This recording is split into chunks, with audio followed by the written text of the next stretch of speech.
up, everyone. Shake the stress that's killing you. Fancy footwork just like me. Shake it over this dance floor.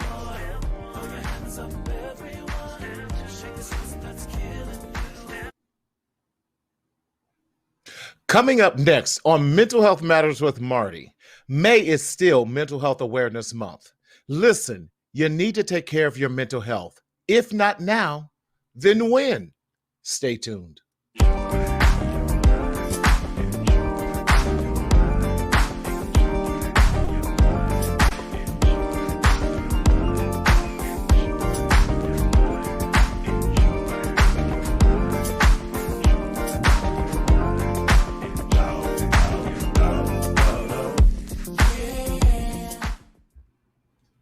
What's up, everybody? Hey, welcome to another edition of Mental Health Matters with Marty. I am so glad to see you.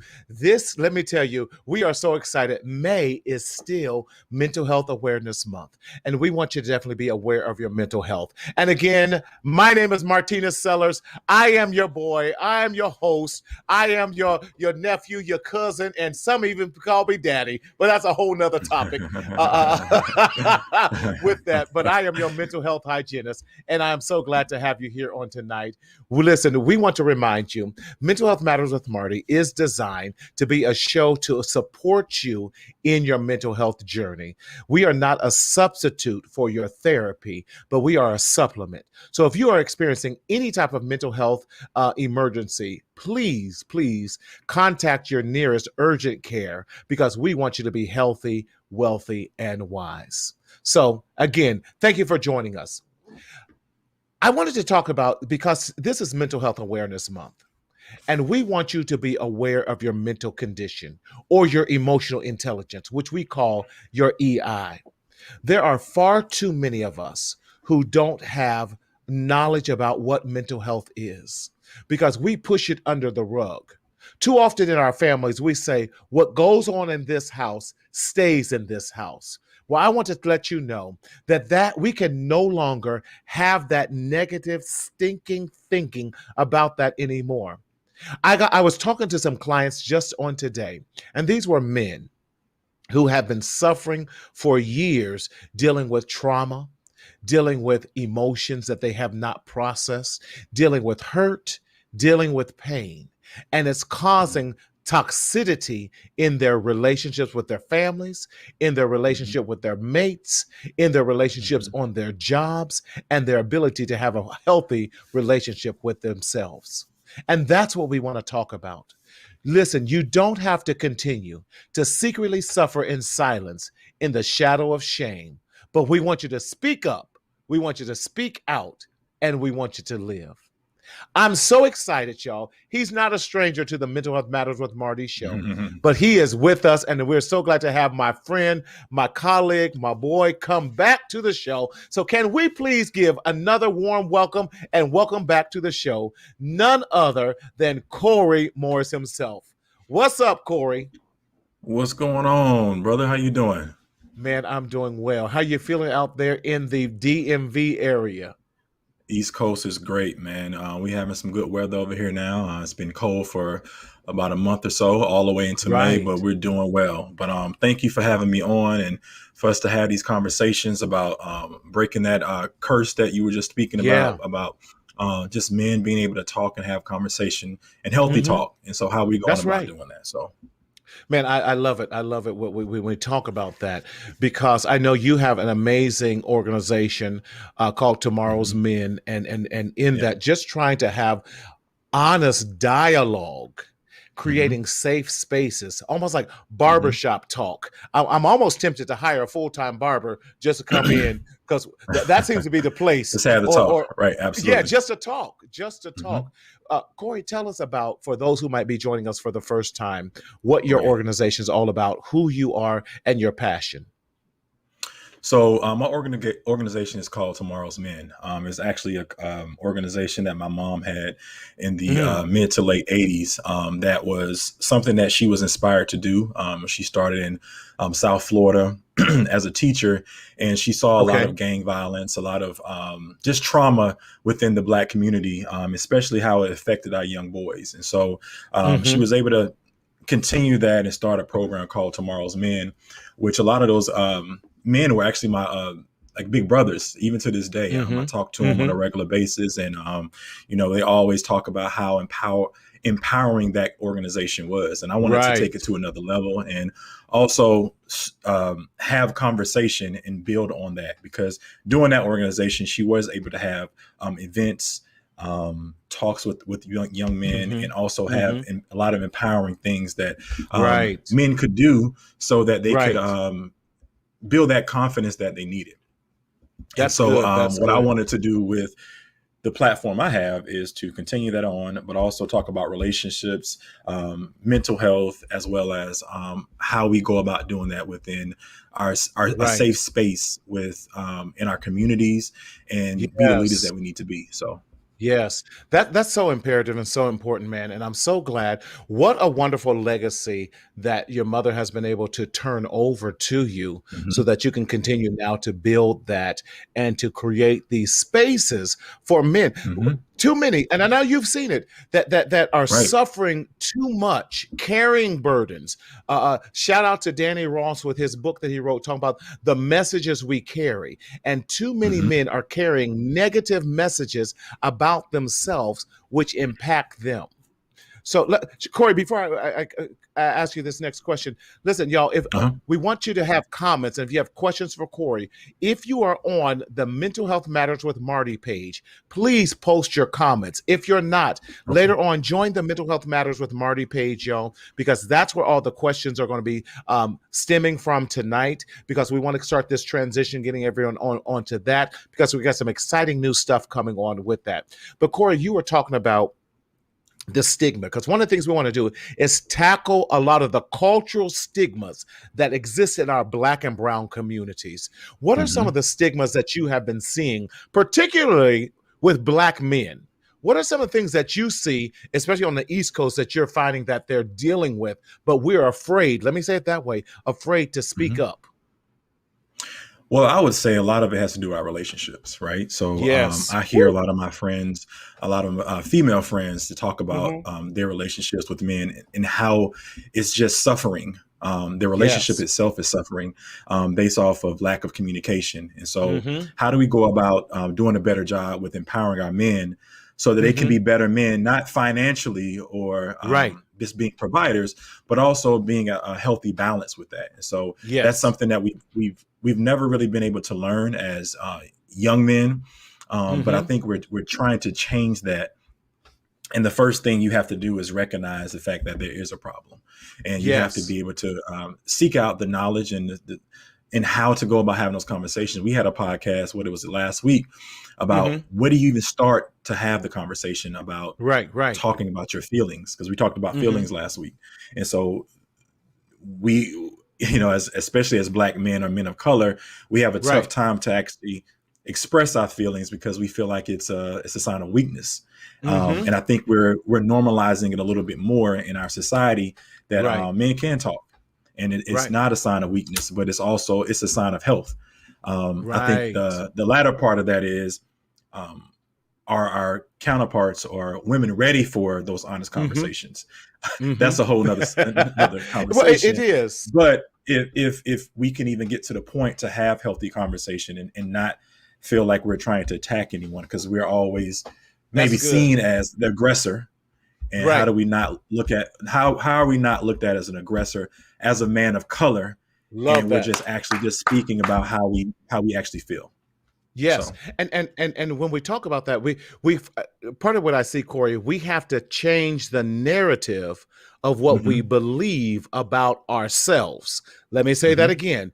We as Black men have to first and foremost change the narrative of what we believe about ourselves. And then we as a society have to change the narrative of what we believe and perceive and even project about each Mhm. other. You know, Absolutely. And so in that can regard. I say something towards that? Please go, So please. it was actually on the tip of my tongue. I'm glad you said Mm-hmm. about ourselves. One Mm-hmm. of the things that I try to do, especially on my platform, is to Mm-hmm. never down or talk bad about our Black women or our Black Right. men. It's Mm-hmm. all about healthy conversation. You can say the Mm-hmm. same things, but Mm-hmm. how is so many different things that are out there that are talking about our Black women or our women of Mm-hmm. color in such a negative way, that if you start to believe those things over There and you over go. You again, believe and the so lie. if you believe the lie, so if we believe that, and the next generation behind them believes that, then how would we Mm-hmm. stop that cycle? So I feel Yes. like it's important for us to stop the cycle and There start we go. having healthier conversations about the true problem that might be facing our community, which is a lot of time us. Yes. And I hate to say that, but it's just one of those things.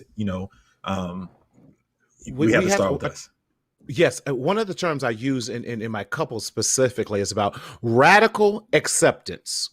We Mhm. have to accept responsibility about how we have contributed to the negative narrative about Mhm. ourselves and others.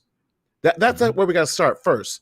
And then two things that kill us as a people: criticism and contentment.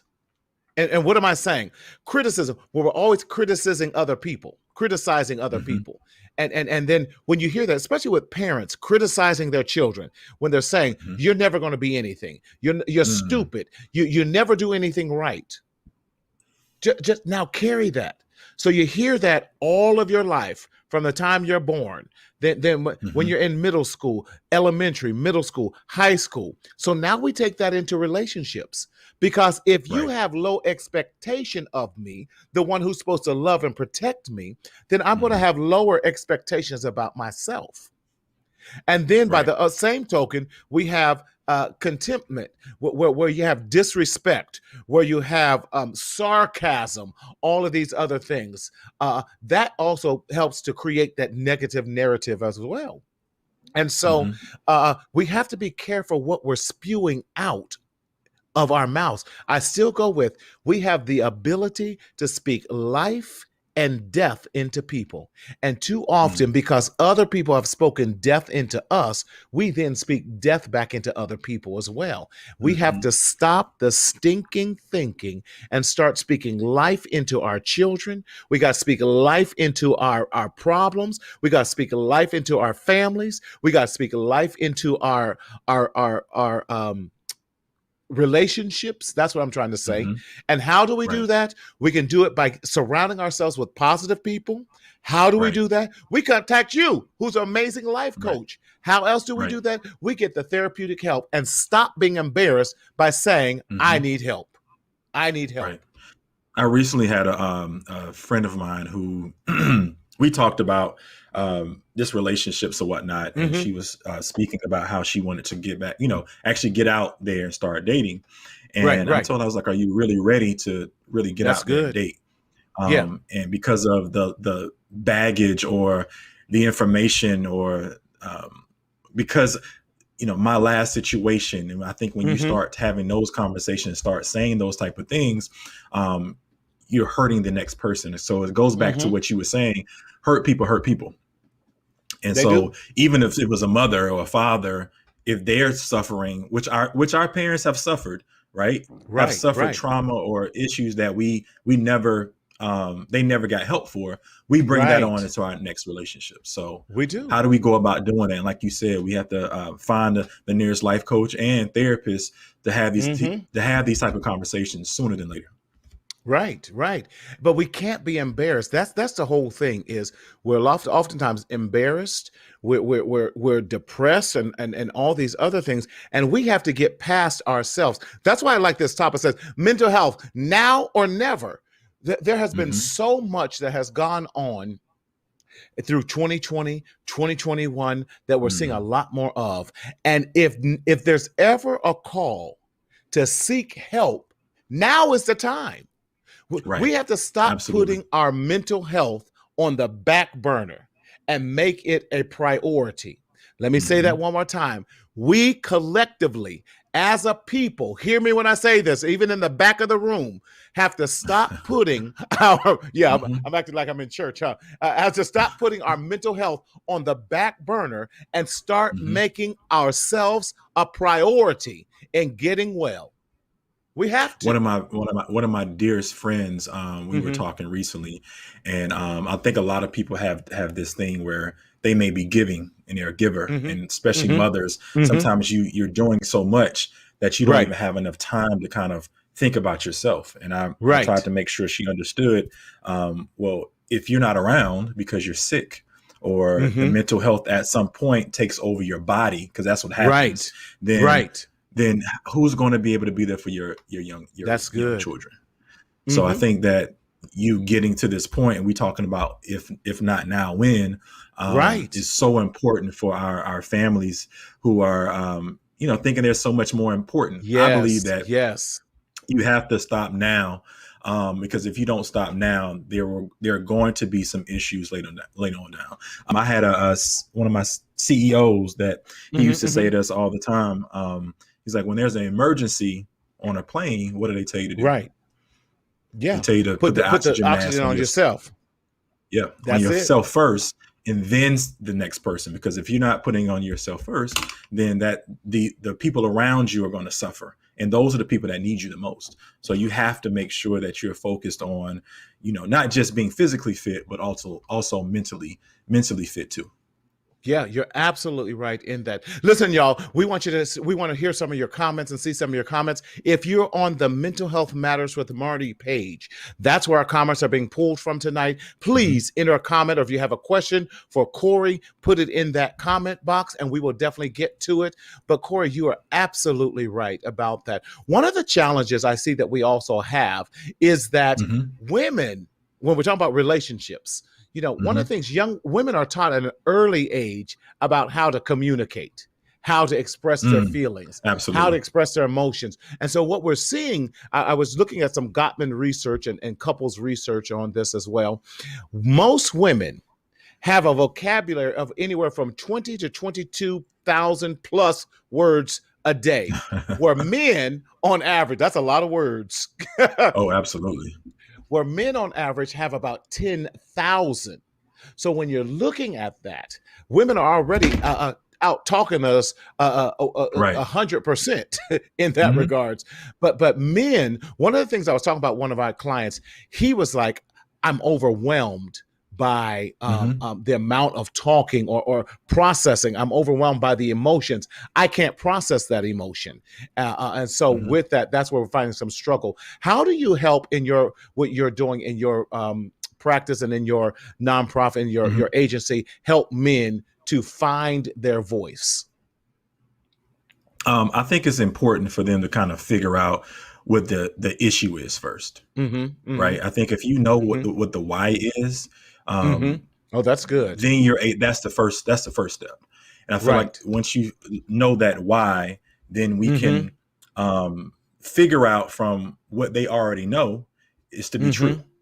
Yes. And then we talk about different stages of how they're able to get there. So if there's somebody that just, we do some role playing. Once we do that role playing, we can kind of figure out how we go back and forth. And I might play the partner just to kind of be devil's advocate. So I can, and then I make sure that I'm asking them and probing them certain questions so they can feel more comfortable about those answers that they might get. Yes. And also look at both sides of it. And so it's a struggle. It's a struggle because, again, with any new thing, there's going to be some challenges, but I think that's the biggest thing is the why. So, listen, thank you guys. Hey, we see your comments. Thank you for commenting. Cindy, how you doing? Everyone, how you doing? Thank you for that. Listen, if you have some questions for Korey, we're so excited to have Korey here joining us. He has an amazing organization called Tomorrow's Men, and why that is so important. Again, we're talking about May is Mental Health Awareness Month. And one of the things, Korey, that we have to look at, men and women interpret, especially Black men and Black women, interpret mental health and carry mental health differently. Okay. One of the things I primarily definitely talk about when we're talking about men in these points as well, men often carry anger in that, Mm, and what they often are misdiagnosed. Hear me when I say this, people. Our black men, starting around third grade, fourth grade, are mhm, often mhm, misdiagnosed. So then, if you're misdiagnosed and you have the wrong diagnosis, and then you mhm, go to a psychiatrist, they're going to give you the wrong meds to deal with the wrong diagnosis. So now we mhm, have misdiagnosed kids who are over medicated for the wrong symptomologies. For example, we have kids who have been are young men diagnosed disorder mhm, or conduct disorder. In other words, mhm. they come across as being very angry. Right. No one ever asks them, how are you feeling? What's making you angry? Mhm, mhm, How can we lower that instead of saying, oh, you got a problem, what's wrong with you? That's very mhm, judgmental, and we have to be very careful with that. So men oftentimes disguise depression and even anxiety through anger, through aggression, through irritation, to right. confrontation, all of that, Mhm, when in actuality, because men, we already have this fight or flight mode. right. Right. Because you might say something, no one likes to be diagnosed with depression per se, Mm-mm. but in that, men often carry it different. So mental health awareness, if not now, then when? Mhm, If not now, then or never. Now or never. And in the midst of George Floyd, um, post George Floyd society, and even with that new mhm. case down there in Florida, right, where Right. it was Uh-huh. where we got all that. Listen, that's enough to make anyone angry and depressed Mhm, and scared mhm, and anxious. Korey, I'm afraid we're going to see a lot more PTSD, a lot mhm. more vicarious trauma, and some of these other significant diagnoses that go untreated because we think that that cannot happen to us, or I'm just tired, or I'm just a little snappy or something. but Mhm, but when mhm. you see these things repeated over and over and over again, that becomes a problem. I think we all do a pretty good job with our own friends to kind of tell them Mm-hmm. that everything's going to be okay, Mm-hmm. and it's okay not to be okay. And I think Say if that we're part able to again. talk, if it's okay not to be okay, and if you tell our Right. friends that, and maybe encourage them to say, "Hey, you may want to go see somebody," and make that, Right. and you normalize that, we can do a better job with that. As a Mm-hmm. friend, as a like a brother, as a like you were saying, an uncle, and things of that Right. nature. Like we all have to do a better job with that with our friends instead of just saying, "Hey," and going off on our lives because that might be the last time we see them. And I think That's so true. yeah, I mean, I think we don't know how people are really reacting to certain things, Mm-hmm. and those things can be lead to other conditions Mm-hmm. of health that Mm-hmm. we as people of color have dealt with so much stress. And so I Mm-hmm. remember as a time for me, my doctor had to sit me down and say, "Hey, you're going through a lot of stress," which I Right. normalized the stress. Yeah, I can we? normalized the things that I was going through, and I thought it was Right. just supposed to be like this. Right. And I had to take a step back, and I was like, "This isn't normal." And I Yes. think in society, that's how they Yeah. look at men of color, especially men, Mm-hmm. to deal with certain things and just shut up and keep it moving. Because again, we don't have conversation, we don't talk about it. We just say Right. what we need to say, and suck it up. And all the Yep. men that Let's I've talked to and we raised with, that's how do we were that. raised. You suck it up and keep it Yeah. moving. Yep. Love Cindy's comment says you're absolutely right. Men nowadays don't want to admit that they are suffering from depression. They cover it up and say they are okay. That's sad, especially with our black men. That's what you're saying, Korey, that you're saying, Mhm. listen, it's okay to say that you're not okay. And we as black men specifically need to say, I'm not okay. I'm not okay with seeing the repeated shooting and killing of our black men. I'm not Right. okay that I'm feeling stressed because I've lost my job. I'm not okay because my family's not together the way that I think it should be. I'm not okay Mhm. because I have a lot of pressure on me. I'm not Mhm. okay. And thank you for saying that. And I think if we hear more men telling other men that it's okay to say, I'm not okay. And brother, I Yeah. need your help. Sister, I need your Right. help. And quit keeping it I think in we I our think I think families. we Go have to ahead. start. I think it's hard for men to actually have a conversation with their lady, Yeah, right? you're right. Honestly. You're I right. think it's hard because it's almost embarrassing to say. Hmm. But I think Oh, that's good. if men come together and we say, hey, Marty, I've seen some things going on with you lately. This Right. doesn't sound right. Let's have a Right. conversation about it. This is a safe Right. space. I'm not gonna clown you Right. for it. I understand mental health is what it is. Let's have a conversation and see if we can help each other out because I Yes. want to see you here for your family. Yes. I want to see you here to That's good. to be 60 and 70 and Right. not not be have a stroke or these things happen in Yes. our communities. I saw my Okay. dad have a stroke at 50. I Wha- saw my mom had a stroke at 40 years old, and it was stress Mhm. because they thought that those things were okay. Yeah. I was just The talking stress to they were someone dealing today, with. a young black man today who Uh-huh. has recovered from having a stroke and Mm, having because of the pressure he was right. going through. Mm-hmm. And he shared that he had never talked about not Mm-hmm. just the trauma that he had went through, but that he was sexually molested as a child. Mm, right. And so he carried that burden for all those years that eventually had a psychological effect that came Right. physiological and causing Mm-hmm. a stroke due to carrying that burden, to the Mm-hmm. trauma that he grew up in a domestic violent household. So seeing that, Mm-hmm. Mm-hmm. the trauma from the streets, the trauma from seeing death that was all Mm-hmm. around him, Mm-hmm. the Mm-hmm. trauma Mm-hmm. from all of those things till he just couldn't take it anymore and he had a stroke. He Right. just couldn't take it. And we Yeah. cannot ignore those things any longer Yeah. We because all Korey is have those killing us. things. Yeah, Hmm. we all have those things. It's trauma, and so, like I said, you have to. I think it's important for him to find what that Yes. is, Hmm. and like I said before, it's hard for men. I'm not going to sit up here and say it's hard for men, especially black men, to kind of lay that out there to their females.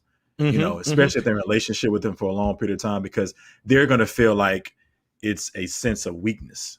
And Hmm. I'm not even Oh, sure that's the good. answer to that for women to how to create that safe space for them, even though I know that they do it, to have that confidence that they need to share those things. Because I've also seen it backfire, Marty. Right.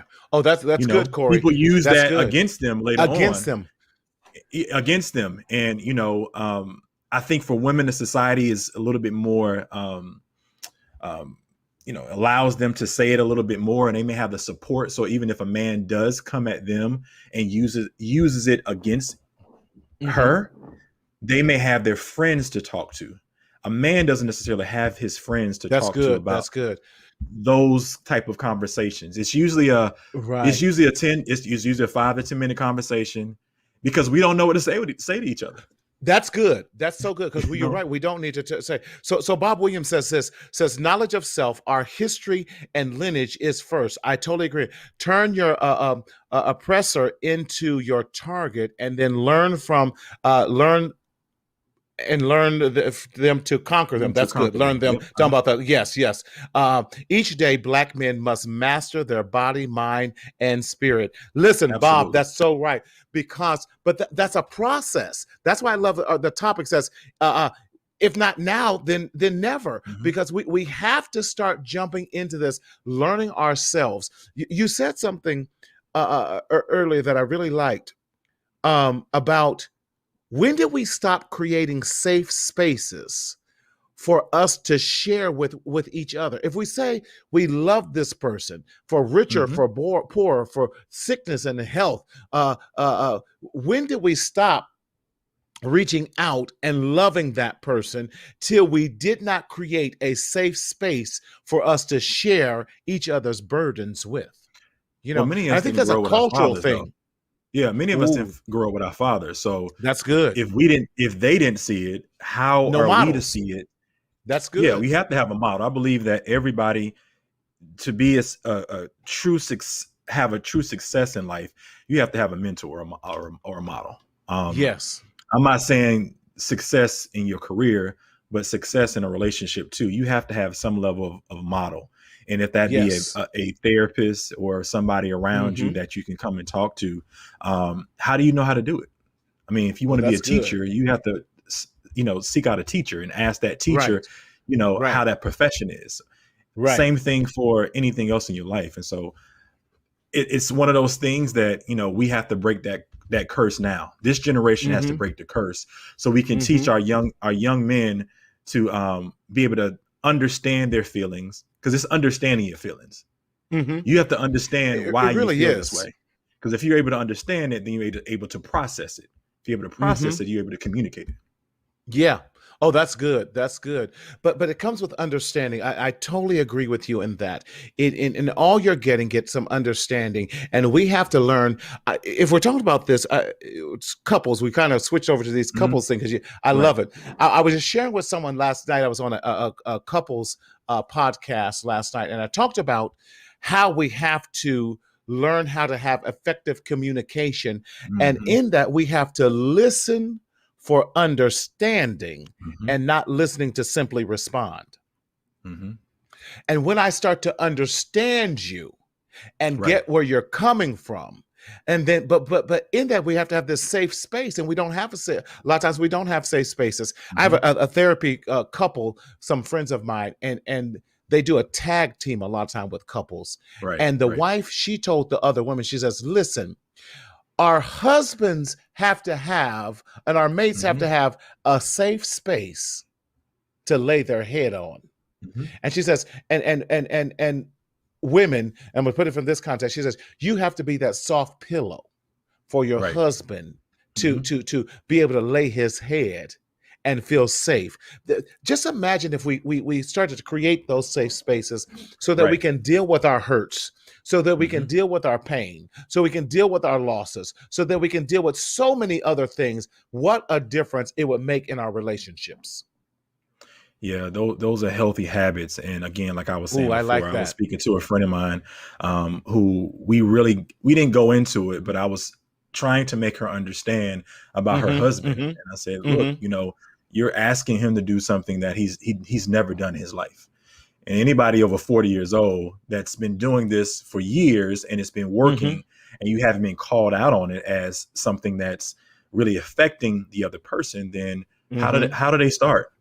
How do Mm-hmm. they start this conversation? How do they start to feel safe and not feel like the weaker sex? And especially for men, Mm. we don't want to feel like the weaker sex. We always want to feel like we're on top. We never want to, especially a certain type of man. You want to feel like you are the provider, and the provider is not weak. Mm. So how does that provider then turn into someone who can have healthy conversations? So you have to break down some of those things. And to what you were saying earlier, um, listen to understand. And I think that's Right. so important. You have to understand the other person and know that their feelings matter. And That's so good. That's so true. just because their feelings and they are valid. So Mm-hmm. I always try to look for things in that space and try to understand the other person. And hey, this is a safe space. I want you to know that we may not agree on everything, but I never want to hurt you. I never Yes. want to come from a place of ill will or make you feel a certain way. And so, but I think Right. you have to start off and Right. establish those things too. So Yes. yeah, I think it's a very hard conversation to have with It people who've been in is. relationships for 10 plus years or 5 plus years, and to kind of snap out of those bad habits. So how do you create those better habits? That's good. And but it's possible. And that's Yeah. where we have to get to. It's definitely Yes. possible and it's doable. I think we have to first redefine what we believe and think about mental health.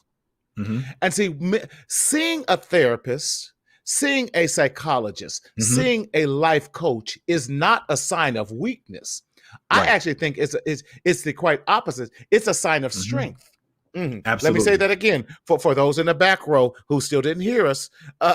Seeing a coach and getting a coach. Why is it, Korey? We like a coach to teach us in sports and business, but we never talk about a coach to teach us and here. Because as long as this is sharp, we can do everything else we want to do. Right. The problem is we're coaching a lot of times the wrong entities that keep us healthy. Right. It's usually a physical act, right? It's usually something that we can see a turnaround almost instantly. Immediately. And with the mental health, you have to do almost more work than you would to lose that 30 pounds. Because we have to break that cycle. Absolutely. And that's a society thing.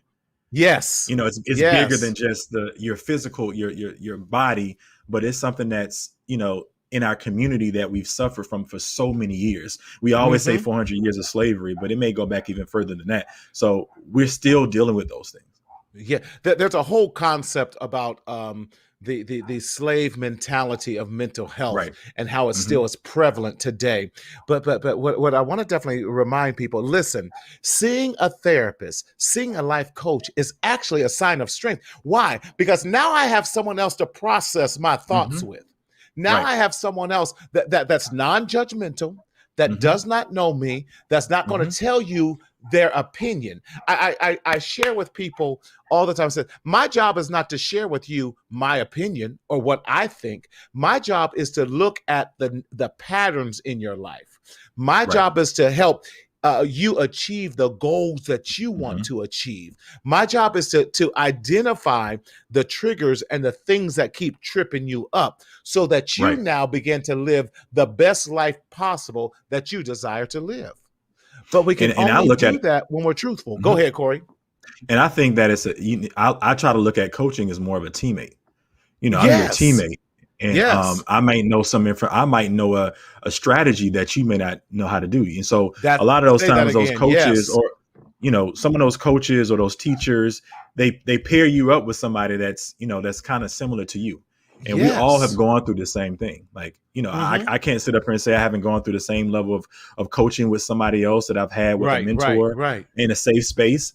And I think the most important thing that you spoke of earlier was the fact that, you know, you're stronger. You feel free. Once you figure out what that thing is and that aha moment, then you've taken over your life. This thing doesn't take over your life anymore. And so it's something that we all have to go through. And so if we figure out what that is and you have those people around you, like a life coach or a therapist, you're only empowering yourself. Yeah, that's it. When you begin to empower yourself, we can no longer take the easy route or even take the no route, because we're not taking the easy route. We're just not doing anything. We're suppressing it. That's it. And we know that when you suppress something, like I always say that soda can syndrome, you know, only thing happens, we shake it up. It shakes up till eventually the slightest crack. But I always say this too, Korey, we implode first before exploding. Why? Because it's building up already on the inside. See what I'm saying? And it's building on the inside. So it implodes over us first and explodes over everyone else. And then now we now really do fall into the stereotype. See, I told you they weren't nothing but an angry black man. See, I told you they were no good. See, I told you they were crazy. No, I got to have a safe space in which to release all of that. So now I'm in control not only of my emotions, but I'm in control of my triggers. Come on. And my triggers are not any longer in control of me. Mm-hmm. Yeah. And I would even say, even go a little bit further. Sometimes those things that explode are it explodes on the wrong person sometimes. Mm.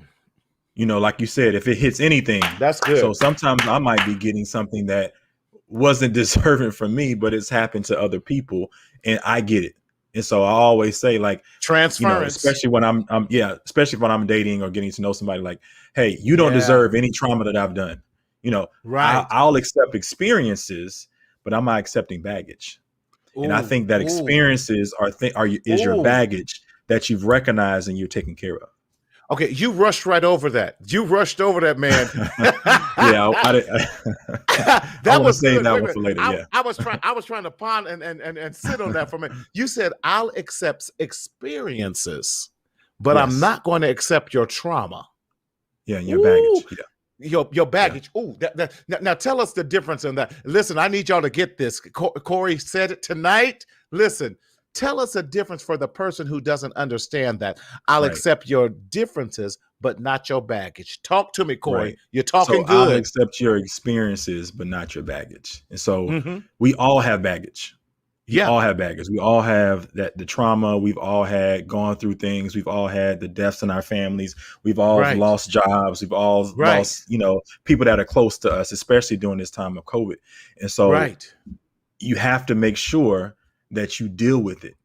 And until you go into something that's serious, if that's a job that's serious, into a relationship that's serious, because if you don't handle that thing, then you're transferring that energy into somebody else. Ooh.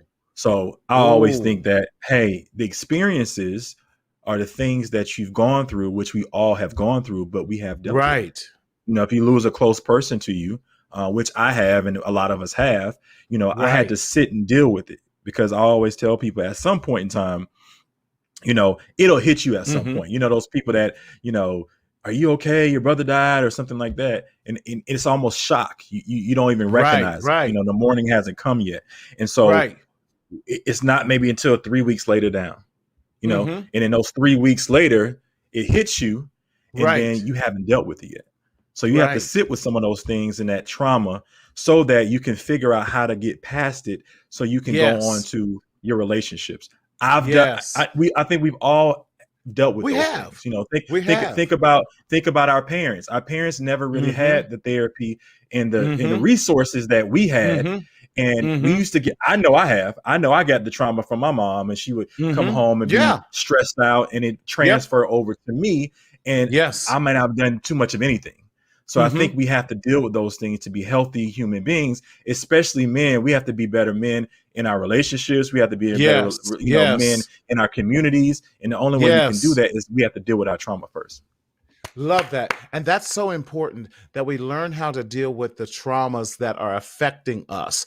And you said something earlier that in that last statement that I love, that too often we don't realize. Do you know that anxiety can become a learned behavior? Depression can become a learned behavior. I was talking to a client about 6 months ago, and we were discussing her anxiety.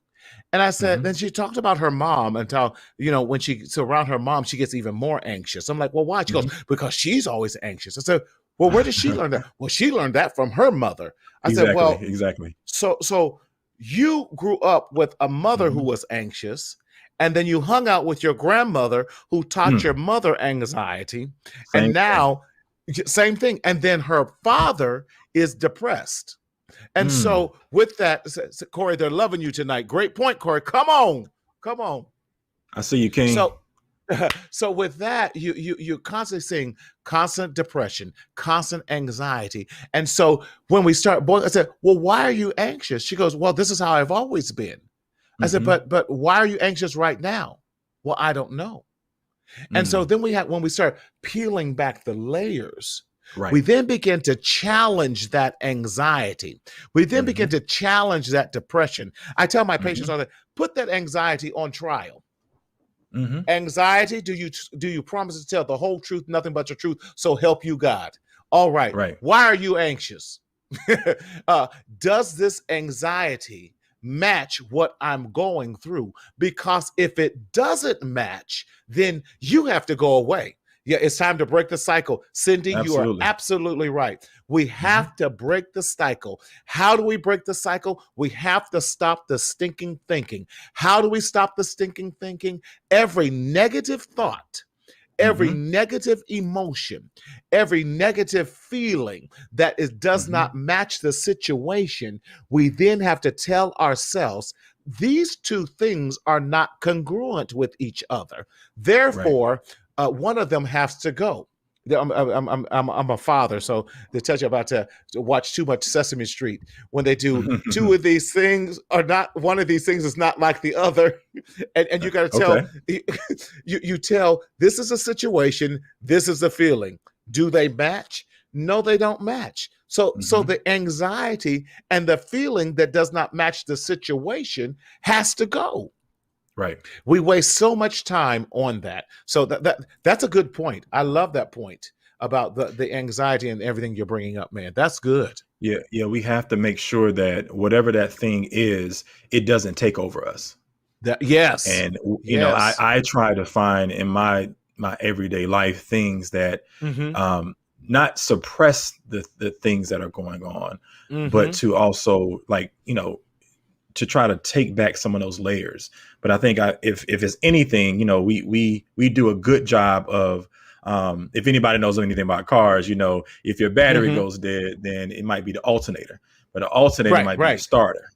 But if we don't know it's the battery, we'll try to fix the alternator and the starter and ride on that thing for another 2 weeks, and we'll kill our battery. So I think if you have to figure out what that pinpoint thing is, and if it's our battery, we got to change our battery and not keep looking at those other things in life. That's good. And so if we don't do that, then like I said, you're going to run down your battery, and you have to have your battery to move that huge car of yours. So we got to start today. And I love it because oftentimes only a skilled mechanic knows to check various points to see what is the cause of the problem that my car won't move. Right. And sometimes, can I say it this way, Korey? We have to look under the hood of our emotions. Yeah. And do a diagnostic test. Come on, I'm talking good now. Right. Yeah. To find out what do we need to replace? Maybe we need to replace some relationships.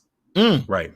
Maybe we need to spend some more time and change the spark plug, whatever that might mean. Maybe getting that, the spark plug could be you getting up earlier in the morning. The spark plug could be you eating a healthier diet. The spark plug could be getting out there and exercising. Maybe we need to rotate the tires. Go ahead. Go back to that friend thing. I mean, I always say, you know, I've learned this from some really good sources growing up, and especially as a young man. Iron sharpens iron. Yes. So if you're trying to be a good person in certain areas, you have to have the only metal that can sharpen iron is itself. And so if you're around like-minded people who are who have healthy minds and, you know, speaking those things in which we were talking about tonight, then they'll be able to sharpen and push you. And so I'm very careful about who I say. That's good. You know, a lot of people say they have friends. I always say I have a handful of friends and a lot of associates. So, you know, I think those friends are the people who can tell you, you know, you're wrong, or, you know, you should maybe look at it this way. And because you've built that trust and you know that they're coming from being very objective about how they're saying it, and it's from a good place, then you can trust them. So I'm like, really dissect your friends and see, are they willing to tell you that you're wrong? Are they willing to tell you, like, you know, and still tell you I love you and still going to be there, even though that you may have said something like that? You know, hey, I'm not leaving here until you tell me, you know, what's going on, because I'm concerned. Korey, that's so good. That's so good. One of the things when we're talking about building healthy friendships and building a healthier self, that's one of the places I will begin. I use this analogy of the concentric circles. There is the core group that you have, and that core group is that core. And I always say that for those who are spiritual, you reserve that for God, your spouse, or your mate at that time, and maybe one other person. Those are the people you can tell any and everything to that they won't judge you. Right. Then you have your committed circle. Those are the ones that are committed to you and committed to developing you. They're not quite the core, but they're close to the core. Right. Then I say you have your crowd, what I call the Hmm. congregation group. Now those are Okay. the ones, yeah. Those are the ones they're close, but you may not invite them over to your house for dinner. You Hmm. might meet them at the Hmm. restaurant. Hmm. Then Hmm. you have the crowd. Those are just Hmm. people you know in passing, and then you have Right. the whole community that you may not Right. know them that well. Be like, I think that was Korey that just passed by. I saw him Hmm. on Hmm. Facebook. Too many of us got community folk, the Right. Facebook Right. community that we're Hmm. trying to make into committed or core group, and they were never supposed to be there. And so Right. you'd be surprised how many people I have clients right now that I see because they don't have a million followers anymore. And it's became, I said, you don't even know those million of people. Right. Exactly. But they base their existence and their mental sanity based upon how healthy and how many likes they get from their posts. That's a problem. It That's a is. problem. It is. It can That's the society that derail. we have right now. Yeah. It Yeah. is. It Yeah. is. So with that, listen, Korey, you have been this has been a great discussion, man, and how to really help to change the narrative. We have to change the narrative of our stinking thinking and get it Hmm. in the right direction with that. So share with me this. How can people get a hold of you? And is there any other messages you want to share with them tonight about that? No, I just think we just need to, like you said, the topic for tonight was we have to start now. Why wait? You and I had this conversation 2 weeks ago about Yes. just men, and it was more granular when we talked about how do men Mm-hmm. even have that conversation, and that's Ooh, tough for that's us. good. So Yes. we have to be able to really start having those conversations with one another, holding each other accountable, and Mm-hmm. being better fathers, being better husbands. And how do we do Mm-hmm. that? We can have these conversations back and forth. And I think, like, again, the iron sharpens iron thing, you have to really find Yes. those men who you would like to be like, and hang out with them, talk with them. It's okay to Yes. be vulnerable, especially with your guys, because we can say it in a different light than Mm-hmm. our partners, but we also have to be able to hold each other accountable, and have each other's back, especially during these times of trauma that we're all seeking out Yes. right now. So you Yes. can find me I have a website, Tomorrow's Men, the number 2, Tomorrow's Men, and then also at Tomorrow's Men on Instagram and Facebook, and also have a podcast that you've been on, and a lot of Yes. men have been on to talk about relationships, about healthy relationships, how to heal from relationships, what they're doing Yes. now. So I appreciate all those men, and shout out to them, to the Brother to Brother show on podcasts. It's on iTunes and Spotify and all other Awesome. platforms that have podcasts. So thank you for having me on, Marty. We like doing this and having conversation Yes. because we feel safe. It's a safe That's space right. here for us to That's right. continue to have these type of conversation, and use our experiences so that we can That's right. share with other men and know that they're not alone. So that's all we're really trying to do. And check me out on podcast, and Please. definitely my website. And if you're seeking advice or support through something, life coach too. So thank you again for Yes. having me on. Yes. Yes. Hey, thank you for coming. Now, Korey, before you Mhm. go, most people think that getting a therapist or life coach is very expensive.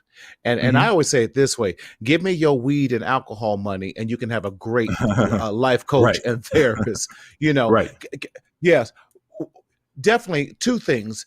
Do you think your rates are reasonable, and how can they definitely get a hold? Definitely, we shared all that. And what do you Right. say about that when they say, "Oh, I can't afford a life coach or I can't afford a therapist, but I'll stay in this misery that I'm in"? What do you say to that? Right. I think we both all have packages, right? So I think Mm-hmm. your packages, I think you can work with people with those type of things. And I Yes. think we have packages, especially I do a 30-minute free consultation to have those conversations first to see if Good. this is a good fit. And then from there, if it's the first session, it may be discounted, and then we'll go from there. But Right. to answer your question completely, you're still dealing with your mental health, and it's a part of your Yes. health. So, Yes. just like I have a job, a membership to the gym, it would be equivalent Right. to something like that, because you're always putting into yourself.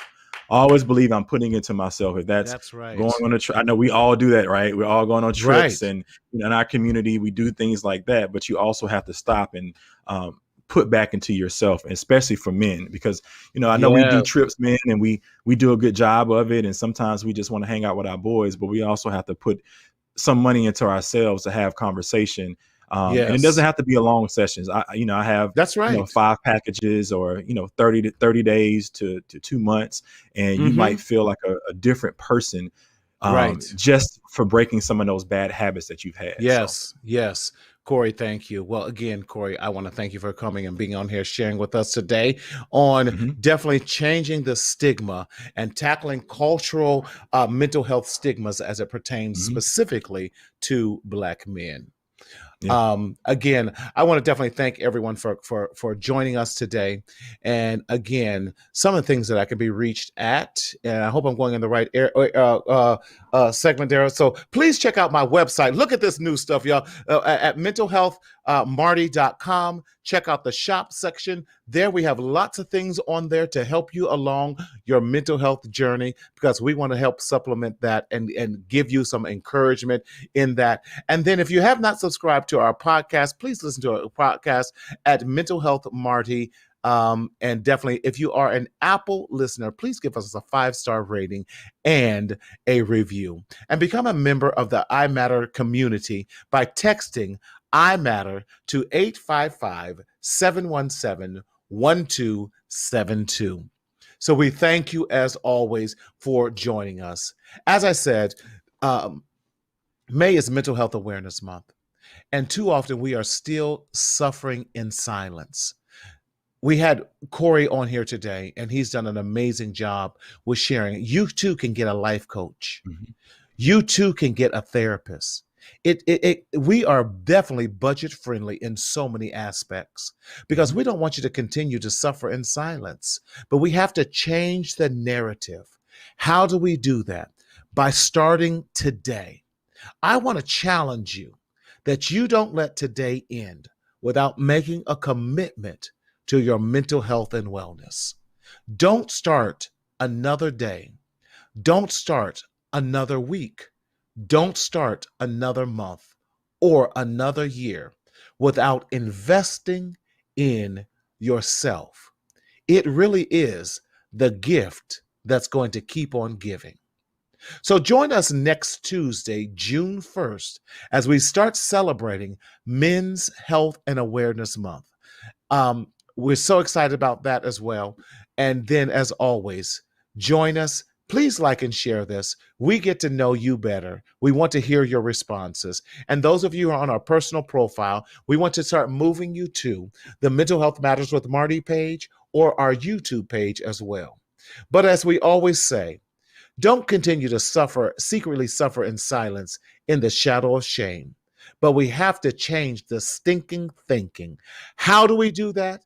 By speaking up, speak out, and live.